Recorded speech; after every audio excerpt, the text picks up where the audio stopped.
tournement dans la séance. Et puis Snapchat, un premier pas vers la bourse, ça se confirme. Les rumeurs étaient là depuis des mois et puis son patron aussi ne cachait pas ses intentions en disant on ira ce côté, alors que toutes les autres, les Uber et compagnie, ne veulent pas être publiques, comme disent les anglo-saxons. Et bien Snapchat, ça y est, y va. Ce sera la plus grosse opération tech de l'année, même la plus grosse depuis Facebook, il y a 4-5 ans de cela.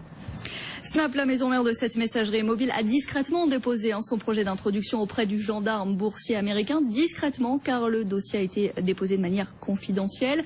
Que signifie ce type de procédure? On voit ça avec Gregory Voloking, le président de Mastercard Financial Services à New York.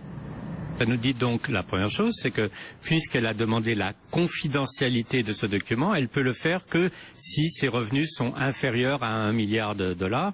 Les revenus sont évidemment inférieurs à 1 milliard de dollars et les profits, n'en parlons pas, parce que c'est une compagnie qui perd beaucoup d'argent. Donc la question, c'est comment va être cette introduction en bourse, qui sera la deuxième plus grosse introduction technologique de tous les temps, si on considère que Alibaba a été une compagnie technologique, mais elle l'est quand même, puisque la capitalisation de Snapchat pourrait atteindre les 25 milliards de dollars. Et là, les investisseurs seront vraiment avertis. Ils vont acheter l'avenir, ils ne vont pas acheter les chiffres et les profits actuels de cette compagnie. Donc, plus que l'introduction, c'est surtout la réaction qui va être passionnante à voir.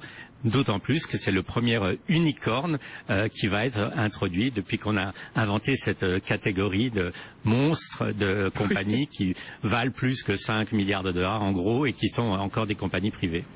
Gregory Voloking avec Grégoire Favet dans Intégral Bourse. Un dernier mot sur Dailymotion, nouvelle